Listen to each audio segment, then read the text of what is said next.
मनशियात के आदी किस तरह से हो जाते हैं। 1.5 करोड़ पाकिस्तानी नौजवान हैं जो मनशियात की लत में मुब्तला हो चुके हैं और वो किन वजूहात की बिना पर इस नशे की लत में मुब्तला हुए हैं। सरकारी गैर सरकारी हुकाम के मुताबिक जो इस वक्त तादाद शुमार हैं, 25 मुख्तलिफ इकसाम हैं जो गैर कानूनी और सेहत के लिए ख़तरनाक नशे जो हैं वो 80 से ज़ायद नशा। और इशाल एक सबसे ख़तरनाक पहलू ये है कि हमारे जो तालीमी इदारे हैं अब उसके अंदर एक बड़ी तादाद तलबा और तालिबात की है और वहाँ पे इजी एक्सेस भी है, उनको प्रोवाइड वहाँ पे किया जाता है।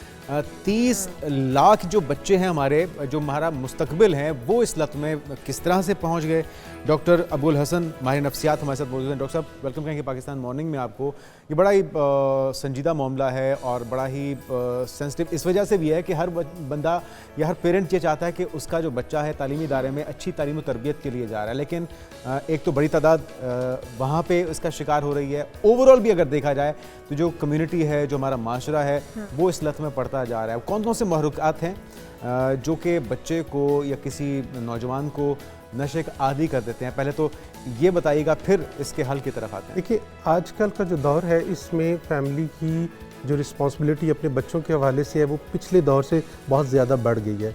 अब पेरेंट्स जो है किसी सूरत में भी अपने नौजवान बच्चे बच्चियों को स्कूल और कॉलेज भेजते हुए इग्नोर नहीं करें कि वहाँ के मामलात क्या हैं, बच्चों के ऊपर नहीं छोड़ें। क्यों? क्योंकि सोशल मीडिया की वजह से और ये जो जितने भी ऐप्स बच्चे यूज़ करते हैं, इनकी वजह से पहले अगर एक्सपोजर नहीं था तो अब वो एक्सपोजर जो है 100 टाइम बढ़ गया है। अच्छा, उसमें यह है कि हमने ये देखना है कि बच्चों के अंदर क्योंकि टेंडेंसीज मौजूद होती हैं कुछ ना कुछ ट्राई करने की, तो उसमें अगर बच्चों को फैमिली की तरफ से गाइडेंस नहीं मिलेगी, क्योंकि हमारे स्कूलों में कॉलेजेस में ये चीज़ एजुकेट नहीं की जाती, हमारी सोसाइटी एजुकेट नहीं करती, तो ये सारी जिम्मेदारी फैमिली की ही बनती है। हर फैमिली मेंबर की रिस्पॉन्सिबिलिटी है कि वो काउंसलिंग ले, जाने समझे कि अपने बच्चों की तालीम के साथ तरबियत करते हुए क्या करना चाहिए। तरबियत में सबसे पहले बच्चों को सिगरेट, वेप, वेलो, ये जो आजकल बड़ी फैंसी ड्रग्स आ गई है ना, इन फैशन ट्रेंड बना के दिखाया डॉक्टर साहब मैं आऊंगी, ये बच्चे जो होते हैं बड़ा कूल दिखने के लिए, स्मार्ट मॉडर्न दिखने के लिए कि जी हम भी कुछ हैं, छोटे छोटे यंग बच्चे जो हैं वो सिर्फ इस शौक में इसमें आ जाते हैं कि हम कूल नज़र आ रहे हैं, हम स्मार्ट नज़र आ रहे हैं। ये रुझान जो है वो ज़्यादा है, बुरी कंपनी जो है वो मुतासिर कर रही है बच्चों को। आपने सही कहा कि बच्चों के ऊपर नज़र तो रखनी चाहिए, औकात की नज़र होनी चाहिए, लेकिन बाहर बच्चे जब निकलते हैं आप बहुत ज़्यादा नज़र भी नहीं रख सकते। देखिए मिस इशाल, अब बाहर बुरी कंपनी नहीं, अच्छी कंपनी ये सब कुछ कर रही है। हम जिसको बुरी कंसिडर कर रहे हैं ना, तो मुझे बताएं ना बुरी का क्राइटेरिया क्या है। बुरी का क्राइटेरिया अगर ये है कि बच्चे पढ़े लिखे नहीं हैं, अच्छी फैमिली से नहीं है, अच्छा उठना बैठना नहीं है, तो वो तो बुरी हुई है। लेकिन अगर आप एक बड़े अच्छे स्कूल, अच्छे कॉलेज में पढ़ते हैं, ग्रेड्स लेकर आए हैं, आप अच्छी फैमिली से हैं, आप गाड़ियों में आ रहे हैं, आपके अच्छे कपड़े हैं, तो आप अच्छे दिख रहे हैं, आप अच्छी बात कर रहे हैं। अच्छा, वो क्या क्या चीज़ें हैं जो इंडिकेट करेंगी, वो क्या सिम्टम्स हैं या क्या आदतें हैं जिसको देख के आप के कान खड़े होने चाहिए कि बच्चा किसी गलत सोबत में आ गया या नशे का आदी हो गया? देखिए, आपका बच्चा अगर नेचर के अगेंस्ट चलना शुरू हो गया, सबसे पहले उसके देखें ग्रेड्स। सेकंड, वो आप लोगों के पास बैठना कम हो गया, आप लोगों के साथ शेयर करना कम हो गया, वो इवन माँ के साथ, बहन भाइयों के साथ भी मिक्स नहीं हो रहा और अपना अलग हो गया है, कमरे में अलग हो गया, तन्हाई का शिकार हो। हाँ, और उसमें यह है कि स्कूल से कंप्लेंट्स आने लगी हैं। कॉलेजेस में अमूमन इतना नहीं होता, लेकिन स्कूल से कंप्लेंट्स, तो आप बच्चों की एक्टिविटीज़ को मॉनिटर करें। ख़ास तौर पे अगर आपका बेटा या बेटी 13 साल का है, 13 से अबव, क्योंकि प्यूबर्टी पीरियड है, इसमें चेंजेस आती हैं और आप कुछ ना कुछ ट्राई करने लगते हैं। वो जो कूल फैक्टर है इसी के अंदर ट्रिगर होता है, तो उसमें होता है कि बच्ची कूल होने के लिए किसी के इन्फ्लुएंस में आके ये कर लेगा। अब एक और चीज़ भी है कि डॉक्टर साहब घर में बच्चे वॉशरूम में बहुत टाइम स्पेंड करते हैं, अपने रूम को लॉक रखते हैं, ये भी इशारे हैं कि आपका बच्चा किसी अदर एक्टिविटी में।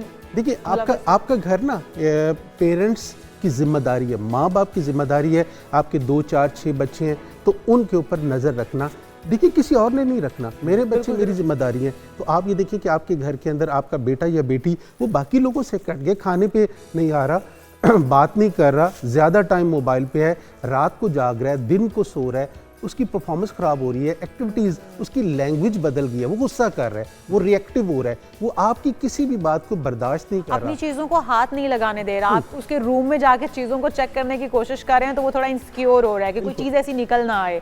तो वो बड़ी alarming हाँ चीज़ें। आप अलर्ट हो जाए। लेकिन यहाँ पे गलती फैमिली पता क्या करती है कि हमें डर होता है कि अगर बाप को पता चलेगा ना तो माँ क्या करती है, माँ छुपाने लग कवर अप कर जाती है। कवर करती है। अच्छा माँ को पता चल गया, उसने वेप देख लिया, उसने कहा कि ये क्या है, तो फौरन कहेगा ये मेरे दोस्त का है, मेरे बैग में रह गया था। माँ पता क्या कहेगी कि अच्छा आइंदा नहीं होना चाहिए। तो अब आप ये देखें ना, और उसने बाप के साथ ये डिस्कस नहीं किया। अब अगर खुदा न खास्ता बाप को ये बात नहीं पता चलती तो ये चीज़ आगे बढ़ती चली जाए। अच्छा, ये एज भी डॉक्टर साहब जिसकी आप बात कर रहे हैं 13-14 साल, ये बड़ी खतरनाक एज है। अब इसके अंदर कितनी सख्ती, तरीक़ेकार क्या होना चाहिए? अगर आपको पता लग गया है कि वेप है, सिगरेट है, आगाज़ उसी से होता है और आगे चल के फिर वो नशे के अंदर कन्वर्ट भी हो सकता है, चांसेस बहुत ज़्यादा हैं। तरीक़ेकार क्या होना चाहिए? देखिए, सबसे पहले हमें इस डिनाइल और एक मिस से बाहर आना है। लोग कहते हैं ना कि सारी दुनिया सिगरेट पीती है, वेप अब कॉमन हो गया, इसका कोई नुकसान नहीं है। तो पेरेंट्स जो है ना वो कंफर्टेबल हो जाते हैं कि अच्छा है ना, हमने जर्नलाइज कर दिया। लेकिन मैं आपको बता रहा हूँ, आपको फ़ौरन किसी भी डॉक्टर से, साइकोलॉजिस्ट से ख़ास तौर पे आपको हेल्प लेनी है और आपको जानना है कि आपका 13-14 साल का बच्चा अगर वेप में, सिगरेट में या ऐसी किसी एक्टिविटी में फंस गया तो उसको कैसे बचाना है। बात करें, बात नहीं छोड़नी। हमारे यहाँ ये होता है कि हम आइसोलेट कर देते हैं। क्यों? देखिए, मैं अगर आपसे बात करता हूँ, आप गुस्सा करेंगे ना, मैं कहूँगा यार ये मेरे साथ लड़ता है, तो मैं साइड पर हो जाऊंगा। और वो चाहता ही ये है, जब वो चाहता ही ये है तो मैं साइड पर हो जाऊंगा, वो आइसोलेट कर लेगा, हमें चीज़ों का पता नहीं चलेगा। डॉक्टर साहब, आपके पास, क्योंकि आप रिहैबिलिटेशन सेंटर चला रहे हैं, और जब हम किसी भी पेशेंट को लेकर जाते हैं, कितनी स्टेजेस हैं इसकी, कितनी जल्दी रिकवरी है इसके अंदर, और क्या वापस भी उस लत में लग सकता है बच्चा या बड़े? और स्टेजेस के बारे में भी पहले बताएं। देखिए, 3 स्टेजेस हैं। सबसे पहले है एडॉप्टिव स्टेज। कोई भी बच्चा या बच्ची या कोई भी बंदा, मैं और आप भी, हम जब ड्रग करेंगे तो एडॉप्ट स्टेज में जो भी ड्रग है वो आपको नुकसान नहीं दे रही, फ़ायदा दे रही है। क्यों? जब आप नशा करते हो उसका मज़ा आता है। अच्छा, आप पार्टी के लिए कर रहे हैं, आप नाचने के लिए कर रहे हैं, आप कूल होने के लिए कर रहे हैं, तो वो इफ़ेक्ट आपको देंगे, आपको लगेगा ये बहुत अच्छा है। ये पहली स्टेज गुजर गई। ये मुख्तलिफ लोगों पे मुख्तलिफ टाइम पीरियड के साथ होती है। दूसरी है डिपेंडेंट स्टेज। अब नशा आपको 50% पे फ़ायदा दे रहा है, लेकिन 50% अब आपको नुकसान भी दे रहा है। तो उस स्टेज पर अमूमन पेरेंट्स काउंसलिंग कैसे करते हैं डॉक्टर साहब आप उनके पे? एक मिनट, ये स्टेजेस मैं बता दूं। थर्ड स्टेज है जो वर्स्ट स्टेज है, जिसमें आकर चीज़ें ख़राब होती हैं। अब नशा आपको नुकसान देना शुरू कर देता है। इस वक्त फैमिली हमारे पास आती है थर्ड स्टेज पे। फर्स्ट सेकंड स्टेज पे लोग नहीं आते, हालांकि इससे पहले आना चाहिए। आज आना चाहिए लोगों को ये जानने के लिए कि हम अपने बच्चों की परवरिश किस तरह करें। क्यों?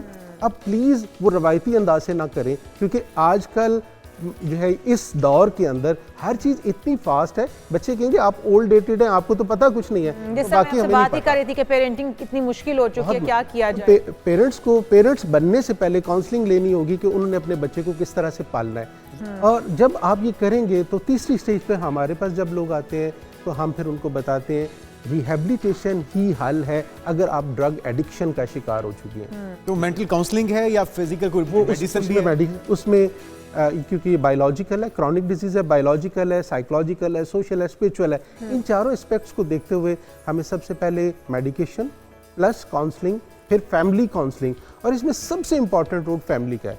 फैमिली जब तक इन्वॉल्व नहीं होती उस वक्त तक पेशेंट ठीक नहीं हो सकता। और ये मरीज अपनी फैमिली को अपने से दूर कर देते हैं, डिस्टेंस क्रिएट करते हैं, एक इतना बड़ा गैप आ जाता है। रिकवरी में भी पेशेंट ये वेरी करता है, कितने अरसे में रिकवरी हो जाती है? स्टेज पे डिपेंड करता है। अमूमन पेशेंट को रिहैबिलिटेशन के अंदर अंडर 20 डेज मिनिमम ज़रूरत है, और उसमें पेशेंट रिहैबिलिटेट हो जाता है और वो फिजिकली साइकोलॉजिकली हेल्दी हो जाता है। और देखिए, अगर फैमिली इस ट्रीटमेंट प्रोग्राम को समझ जाती है तो 100% मैनेजेबल है और रिकवरी है और आगे ठीक हो जाता है। अच्छा, आपने कहा कि अब ब्रेक पे जब हम थे तो आप बात कर रहे थे कि जो बड़े लाइक फाइक बच्चे होते हैं, इंटेलिजेंट बच्चे होते हैं, वो बहुत जल्दी इसका शिकार हो जाते हैं। देखिए, आपने सवाल किया था कि कौन बच्चे हों। अमूमन मैं कहता हूँ कि जो हमारे घरों के अंदर जो नॉर्मल बच्चे हैं ना, आप और नॉर्मल ग्रेड्स ले रहे हैं, उनके बारे में आप परेशान ना हो। जो बच्चा आपका ज़हीन है, अच्छे ग्रेड ले रहा है, थ्रू आउट फर्स्ट आ रहा है, एक्टिविटीज़ में, स्पोर्ट्स में, पढ़ाई में, परफॉर्मेंस में सबसे आगे है, आप डर जाएं कि इसके साथ कोई ना कोई गड़बड़ होने वाली है। अच्छा, पेरेंट्स ना उसी से ज्यादा इजी होते हैं कि बच्चा तो पढ़ाई में इतना अच्छा है, इसके तो ग्रेड्स इतने अच्छे हैं। बिल्कुल, ये कुछ गलत कर नहीं सकता। एक चीज़ और है कि ये आप मुकम्मल करने के बाद ये भी ज़रूर बताइएगा कि मुख्तलिफ तरह के अब नशे हैं, ज़्यादा चैलेंजिंग कौन सा? क्योंकि हमने जो अपने उमूमी तौर पे न्यूज़ के अंदर देखा है, जो आइस का नशा है उसके असरात, उसकी आदत वो बहुत ही तबाहकुन है। वो कितना मुश्किल होता है उसको रिवाइव करवाना। मैं आपको बताऊं, अगर कोई सिगरेट, वीड यानी मरवाना, चरस जिसको कहते हैं, वो तो लीगल भी है बहुत सी स्टेट्स और अल्कोहल, अगर इसको हो तो वो जो मैंने आपको 3 स्टेजेस बताई हैं उसके मुताबिक काम होगा। लेकिन अगर कोई बंदा फर्स्ट टाइम भी आइस का या कोकेन का इस्तेमाल करेगा तो वो उसको 1 से 2 इस्तेमाल में ड्रग एडिक्ट कर देगा, क्योंकि वो ब्रेन के ऊपर जाके स्टिमुलेंट है, वो हिट करती है और आपकी ब्रेन की केमिस्ट्री बॉडी बदल जाती है, उसकी ज़रूरत महसूस करती है और आप उसके बगैर आप उसके बाद, क्योंकि इतनी कंपल्जन हो जाती है कि आप उसके बगैर रह नहीं सकते, क्योंकि वो आपको कंट्रोल कर लेती है। और ये कितनी डैमेजिंग है, बहुत डैमेजिंग है आपका ब्रेन, टोटल ब्रेन, आप साइकोसिस में चले जाते हैं। आइस करने वाले और कोकेन करने वाले सारी सारी रात जागते हैं। वो तो अपने प्यारों को, अपने करीबी रिश्तों को नहीं छोड़ते। आप ये देखिए अखबारों में जितने लोग खेलते पबजी खेलते मतलब हमने देखा है कि वो उसी तरह वो समझते हैं शायद लाइफ भी उनकी गेम चल रही है, तो अपने करीबी रिश्तेदारों को देखिए ड्रग एडिक्शन है या नॉन केमिकल एडिक्शन है, जैसे ये आप इंटरनेट एडिक्शन की डिसऑर्डर की बात करते हैं, तो उसमें एक जैसा इम्पैक्ट है।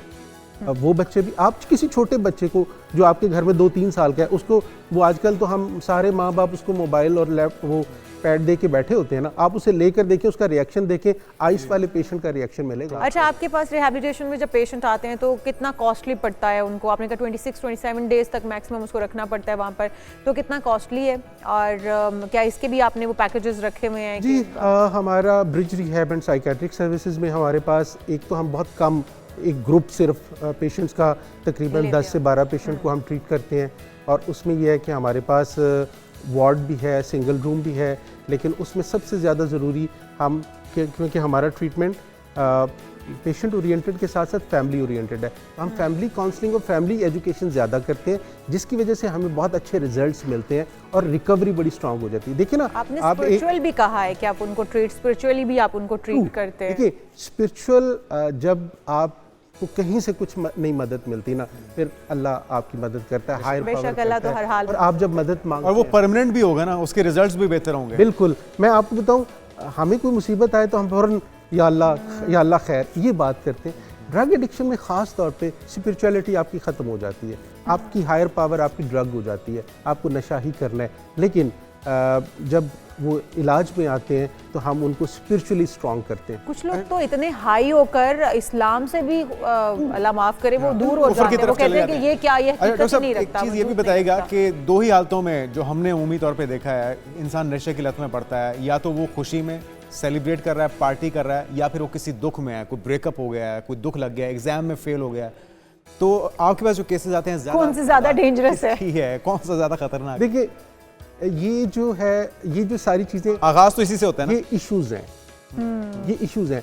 टास्क है, आप नशा करते हैं मज़े के लिए, ठीक है, और उसके बाद वो एक्सक्यूजेस बनते चले जाते हैं। ब्रेकअप हो गया, शादी हो गई, शादी टूट गई, बच्चे हो गए, बच्चे नहीं रहे, 100 तरह के एक्सक्यूजेस हैं, बाकी सब एक्सक्यूजेस हैं। हमने जब टास्क ओरिएंटेड होकर चलना है तो फिर हमने देखना कि यार कोई बंदा ड्रग ले रहा है तो उसकी ड्रग को छुड़वाना है, तो हमने इश्यूज में नहीं घुसना। अच्छा डॉक्टर साहब, एक जो मैं लास्टली आपसे पूछना चाहूँगी, क्योंकि हमारे स्कूल कॉलेज यूनिवर्सिटीज़ में बड़े आम तौर पे बच्चों को मिल भी जाता है और अवेलेबल है, इस्तेमाल कर रहे हैं और बच्चे वहीं से इस लत में लग रहे हैं, क्या गवर्नमेंट लेवल पर क्या ऐसी स्ट्रेटेजी अपनाने की ज़रूरत है, कवानीन बनाने की ज़रूरत है? क्योंकि लीगली तो ये चीज़ें नहीं मिल रही हैं, लेकिन इलीगली स्कूलों कॉलेज यूनिवर्सिटीज़ तक पहुँच रही हैं, बच्चों को तक पहुँच रही हैं, तो बच्चे यूज़ कर रहे हैं। तो क्या स्ट्रेटेजी अपनाने की ज़रूरत है गवर्नमेंट को, क्या कवानीन बनाने की ज़रूरत है? देखिए पूरी दुनिया के अंदर पाकिस्तान से ज़्यादा ड्रग्स का इस्तेमाल होता है, लेकिन वहाँ पर पाकिस्तान वाली सूरत हाल नहीं है।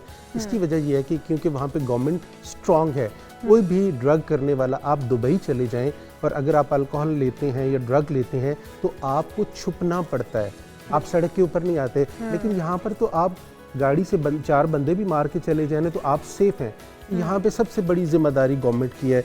अगर किसी की ड्रग एडिक्शन के हवाले से पता चले तो गवर्नमेंट सपोर्ट करे, पुलिस सपोर्ट करे, रियासत सपोर्ट करे, फैमिली सपोर्ट करे, तो इससे बचाया जा सकता है। देखिए आप ड्रग ट्रैफिकिंग या उस स्मगलिंग को रोकना एक बहुत मुश्किल जॉब है, चैलेंजिंग तो है, लेकिन करना तो पड़ेगा, आने वाली नस्लों को बचाना है। देखिए जब आपने अपनी नस्ल को बचाना है तो फिर ये करना पड़ेगा गवर्नमेंट को सबसे क्योंकि आपके जुनैद के हम सबके बच्चे छोटे छोटे हैं जिन्होंने कल को स्कूल कॉलेज यूनिवर्सिटीज जैसे फेजेस से गुजरना है, तो एक डर तो लगता है माँ बाप की हैसियत और आप से। ये देखें ना कि पाकिस्तान एक ऐसी राहदारी है जहाँ के ज़रिए पूरी दुनिया की ड्रग्स जो है स्मगल हो रही होती है, तो वहाँ पर गवर्नमेंट की जिम्मेदारी बहुत ज़्यादा है। और अगर अवेलेबिलिटी नहीं है, देखिए आज से मेरे ख्याल में 20 साल पहले आइस का नाम मैंने नहीं सुना था और कहीं दुनिया में होती थी, यहाँ पे नहीं सुना था, लेकिन अब इतनी कॉमन हो चुकी है कि इतनी आसानी से सिगरेट नहीं मिलता जितनी आसानी से आपको आइस मिल जाती है। ठीक है, तो बहुत शुक्रिया डॉक्टर अबुल हसन साहब हमारे साथ मौजूद थे। और ये